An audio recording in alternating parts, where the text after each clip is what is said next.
السلام علیکم ورحمۃ اللہ وبرکاتہ۔ میرا نام ہے محمد رضوان رحمانی اور آپ دیکھ رہے ہیں رحمانی سپیکس۔ آج کا ہمارا ٹاپک جنگیں اور اسلام ہے۔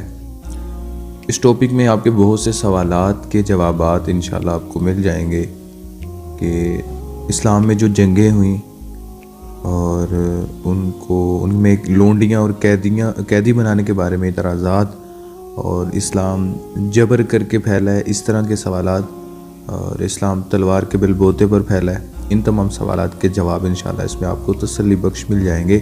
ویڈیو کو آخر تک ضرور دیکھیے گا، اور اگر آپ ہمارے چینل پر نئے ہیں تو جلدی سے ہمارے چینل کو سبسکرائب کر لیجئے اور بیل کے آئیکن کو بھی پریس کر لیجئے تاکہ آپ کو ہماری ہر آنے والی ویڈیو بآسانی مل سکے۔ تو شروع کرتے ہیں جنگیں اور اسلام۔ عمومی طور پر اسلام کے خلاف کچھ باتیں مشہور کر دی گئیں کہ اسلام تلوار کے زور پہ پھیلا ہے اور دنیا میں جنگوں کی سب سے بڑی وجہ مذاہب ہے، کیونکہ مذاہب کی وجہ سے جنگیں لڑی گئی ہیں۔ حالانکہ یہ دونوں باتیں غلط ہیں۔ دین اسلام میں جنگ کی آرزو کرنا حرام قرار دیا گیا ہے۔ نبی کریم صلی اللہ علیہ وسلم نے فرمایا کہ جنگ کی آرزو نہ کیو تم میں سے کوئی، مگر جنگ ہو جانے کی صورت میں پیٹھ دگا کر بھاگنے کو بھی حرام قرار دیا گیا۔ نبی کریم صلی اللہ علیہ وسلم نے جب دین اسلام کی دعوت تبلیغ شروع کی تو بادشاہوں کو خطوط لکھے جن میں سے 3 شرائط پیش کی گئی تھیں۔ ان میں سے پہلی شرط یہ تھی کہ ہم دنیا میں اللہ تعالیٰ کے نظام چاہتے ہیں بنایا ہوا، لہذا بادشاہ اللہ کے بھیجے ہوئے نبی پر ایمان لائے اور دین اسلام کی تبلیغ میں مدد کرے۔ دوسری شرط تھی، اگر بادشاہ خود ایمان نہیں لاتا تو ہمارے وفد کو اجازت دی جائے کہ وہ باقی لوگوں میں اسلام پھیلائیں اور پھر جو اسلام لے آئے اس پر کوئی ظلم نہ کیا جائے۔ نمبر 3، اگر ان دونوں شرائط پر عمل نہیں کیا جاتا تو ہمیں بحالت مجبوری بادشاہ کو ہٹانا پڑے گا اور اس کی جگہ اپنا نمائندہ بٹھانا پڑے گا تاکہ دین اسلام کی تبلیغ کی جا سکے۔ اب اگر ان شرائط پر غور کیا جائے تو ان شرائط میں کوئی ایسی قابل اعتراض بات تو نہیں تھی۔ جس آزادی اظہار کو آج دنیا روتی ہے وہی تو مانگا تھا۔ مسلمانوں نے کوئی پابندی نہیں لگائی کسی شخص کو اپنی مرضی کے بغیر اسلام قبول کرے کہ پہلے بادشاہ کو دعوت دی گئی اور اس کے اختیار دیا گیا کہ قبول کرے یا نہ کرے۔ قبول نہ کرنے کی صورت میں اسے اجازت ہے کہ اس کی باقی رعایا میں اسلام کی تبلیغ کی اجازت مانگی ہے۔ یہاں بھی معاملہ مرضی پر منحصر تھا، اور اگر بادشاہ عقل مند ہوتے تو نبی صلی اللہ علیہ وسلم کی اجازت دے دیتے، خود چاہے تو نہ قبول کرتے اسلام۔ مگر اسلام کا پیغام ایسا جامع اور مربوط تھا کہ دنیا کی بڑی بڑی اقوام اس بات سے خوف زدہ تھی کہ یہ پیغام جس کو بھی دیا جائے گا وہ اسے قبول کیے بغیر نہ رہ سکے گا۔ اسی بنیاد پر دین اسلام کی تبلیغ کو نہ صرف روکنے کی کوششیں کی گئی بلکہ اسلام سے ایک خود ساختہ دشمنی کر لی گئی، جس کی مثال غزوہ روم ہے۔ روم کی سلطنت سے اسلام کا کوئی ٹاکرا نہ تھا، مگر جب قیصر روم کو اطلاع ملی کہ دین اسلام بہت تیزی سے پھیل رہا ہے تو اس نے نبی کریم صلی اللہ علیہ وسلم کو دھمکی آمیز خط بھیج دیا، جس میں جبراً تبلیغ بند کرنے کو کہا گیا اور بند نہ کرنے کی صورت میں مدینہ پر چڑھائی کی دھمکی دے ڈالی گئی، جس کے جواب میں نبی کریم خاتم النبیین صلی اللہ علیہ وسلم نے اسے جواب دیا کہ آپ کو آنے کی ضرورت نہیں، ہم خود حملہ کرنے آ رہے ہیں۔ یہ بات جب قیصر روم تک پہنچی تو وہ حیران رہ گئے۔ اس نے شاید کبھی خواب میں بھی نہ سوچا تھا کہ مدینہ سے اٹھنے والی یہ چھوٹی سی تحریک اسے حملے کی دھمکی بھی دے سکتی ہے۔ تو نبی کریم صلی اللہ علیہ وسلم خاتم النبیین صلی اللہ علیہ وسلم کے روم پہنچتے روم کی بہت سی ریاستیں مسلمانوں کے ساتھ مل گئی تھیں۔ قیصر روم پر اللہ نے ایسا خوف طاری کیا، جو کہ اللہ تعالیٰ سورہ احزاب میں بھی فرماتے ہیں کہ ہم جو کافر ہیں ان کے دل میں مسلمانوں کا رعب ڈال دیتے، تو ایسا خوف طاری کر دیا کہ اس نے بغیر لڑے شکست کو تسلیم کر لیا۔ اب دین اسلام میں غیر ضروری جنگوں کا تصور نہ کبھی تھا نہ ہے، بس ایک ہی مطالبے کا بھی تھا، عقل بھی تھا، اور آج بھی وہی مطالبہ ہے کہ اسلام کی تبلیغ میں رکاوٹ نہ ڈالی جائے اور مسلمانوں پر ظلم و ستم بند کیے جائیں۔ مگر دنیا نے ہر دور میں ان 2 باتوں کی خلاف ورزی کی اور نتیجہ جنگوں کی صورت میں نکلا ہے۔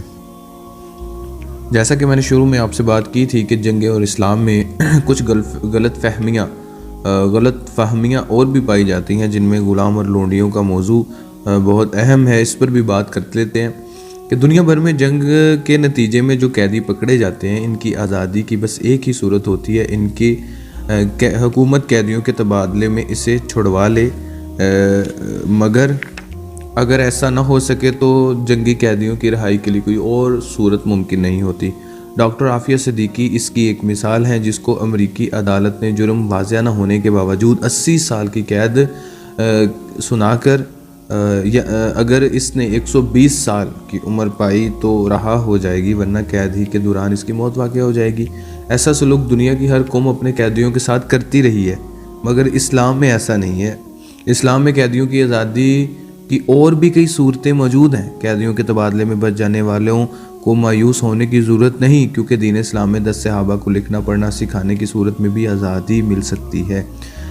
اس طرح کی آزادی کی صورتیں کی مثالیں بھی موجود ہیں۔ پھر کسی بڑے گناہ میں مبتلا ہو جانے کی صورت میں بھی غلام آزاد کرنے کا قرآنی حکم موجود ہے۔ مزید یہ کہ بغیر کسی وجہ کے غلام آزاد کرنے کا بھی طاہر ثواب کہا گیا۔ یہاں ملحدوں کا اعتراض شروع ہوتا ہے، جب غلام آزاد کرنا ثواب ہے تو غلام بناتے ہی کیوں ہو؟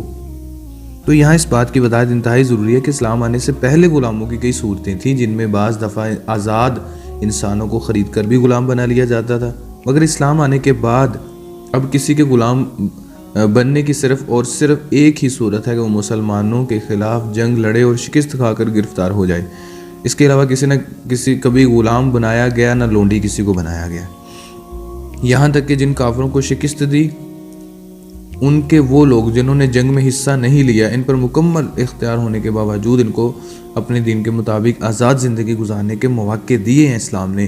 اب اگر کسی شخص کو اس بات سے بھی اعتراض ہے کہ جو کافر مسلمانوں سے لڑنے آئے ان کو بھی غلام یا لونڈی نہ بنایا جائے، تو ان کی عقل پر ماتم ہی کیا جا سکتا ہے کہ اتنے سیدھے مسلمان نہیں ہیں کہ جو قیدی بنے ان کو چھوڑ دیں۔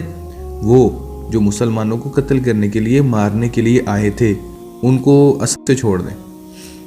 ایک اعتراض یہ بھی کہا جاتا ہے کہ اسلام میں لونڈی سے بغیر نکاح کے ہم بستری کیوں جائز ہے؟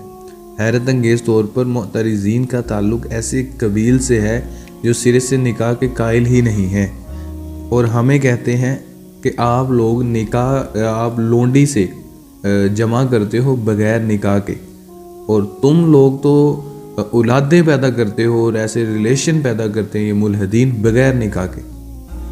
نکاح ایک اسلامی عمل ہے جس کا الحاد سے کوئی تعلق نہیں۔ میرے نزدیک اگر مسلمان اپنی بیویوں سے بھی نکاح نہ کرے تو کم سے کم ملحدین کا اعتراض تو بنتا ہی نہیں ہے، کیونکہ وہ کسی نکاح کے قائل ہی نہیں ہے۔ تو پھر یہ ان کا اعتراض کیسے بنتا ہے کہ لونڈیوں کو بغیر نکاح کے استعمال کیا مسلمانوں نے؟ تو مسلمانوں میں نکاح اس لیے کیا جاتا ہے کہ یہ اللہ کا حکم ہے۔ وہی اللہ اگر لونڈی سے بغیر نکاح کے ہم بستری کی اجازت دیتا ہے تو پھر کاہے کا یہ گناہ ہے؟ ایک اعتراض اور بھی کیا جاتا ہے کہ لونڈی کے ساتھ جبراً ہم بستری کی جاتی ہے، جو زنا بالجبر کے زمرے میں آتا ہے۔ تو سبحان اللہ، کیا میں پوچھ سکتا ہوں کہ کسی ملحد سے کہ زنا کیا ہوتا ہے؟ مسلمانوں کے دانت لگا کر مسلمانوں ہی پر اعتراض کرتے ہیں۔ کیا جب کسی مجرم کو اس کے جرم کی سزا دی جاتی ہے تو اس سے اجازت مانگی جاتی ہے کہ کیا تمہیں سزا دے دی جائے؟ غیر اسلامی ملکوں میں جنگی قیدی قتل بھی کر دیے جاتے تھے، تو کیا ان کے قتل کرنے سے پہلے ان سے اجازت لی جاتی تھی کہ بھائی کیا ہم تمہیں قتل کر دیں؟ لونڈی کے ساتھ بغیر نکاح کے ہم بستری اس کی سزا ہے، جو سزا کے لیے کہ اس کی اجازت نہیں لی جائے گی، بس حکم سنایا اس کو جائے گا، کیونکہ وہ مارنے کے لیے جنگ میں آئی تھی اور وہ جانتی تھی کہ میں لونڈی بن کے جو ہے نا وہ اپنے دشمن کے ہاتھ لگ سکتی ہوں۔